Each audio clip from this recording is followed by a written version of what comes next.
So we're going to start off by looking first at the energy level in an atom. For chemistry student, you'll be already acquainted with this.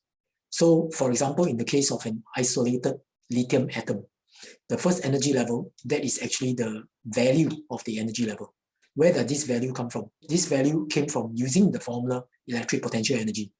So electric potential energy is actually, this is actually the charge of the nucleus. Your minus E is the charge of the electron. And your 4 pi epsilon naught r, r is actually the distance from the nucleus to the position of where the electron is. In this case, it will be tied to the electron shell. That's the reason why as r increases, you can see that the value of your electric potential energy become less and less negative. And eventually, when r is infinite, the energy level is 0. So let's take a look at what happened when electron move from one energy level to another. We'll now focus first when the electrons actually move from a lower energy level to higher energy level. In this case, the energy from the photon must actually be absorbed by the electron. So therefore, we can conclude to say that HF1 is equal to E2 minus E1. So you can see that E2 is the final state, E1 is here. So this is actually the change in energy. So basically, the change in energy is actually equal to HF1. Okay. Similarly, in the same vein, when you look at the HF2, all right, if you put it here, then it will be E2 minus E0, isn't it? Because that will be the change in energy. And the change in energy will now be equal to HF2. So what we described earlier is what we term as the absorption spectrum, because photon has been absorbed. The opposite of that is when the electrons of higher energy level goes to a lower energy level, like in the case of this. So in this case, what will then happen is now that a photon is now being emitted. This will be termed as your emission spectrum.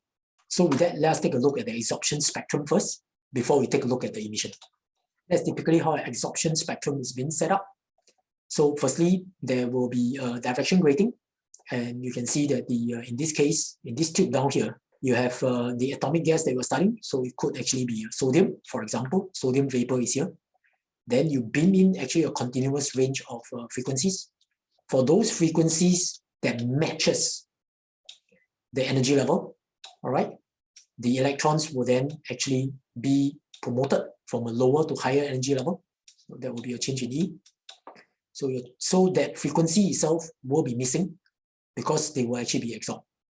So what you observe in the absorption spectrum is that you will get dark lines because those frequency has been absorbed, and it will be on a bright colored or white background. So let's take a look at an example.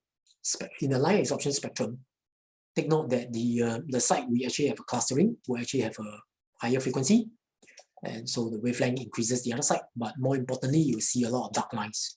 This dark line demonstrates that the photon of a specific frequency has been absorbed as electron has been promoted from a lower to higher energy level.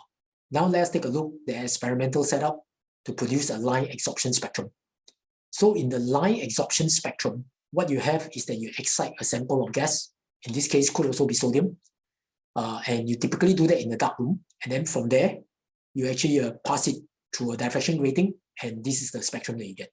So for light absorption spectrum, you will see bright colored lines against a dark background since photons are being emitted. And you can also note that when there's a clustering of the lines, that's where the central maximal position is going to be, which is actually somewhere here.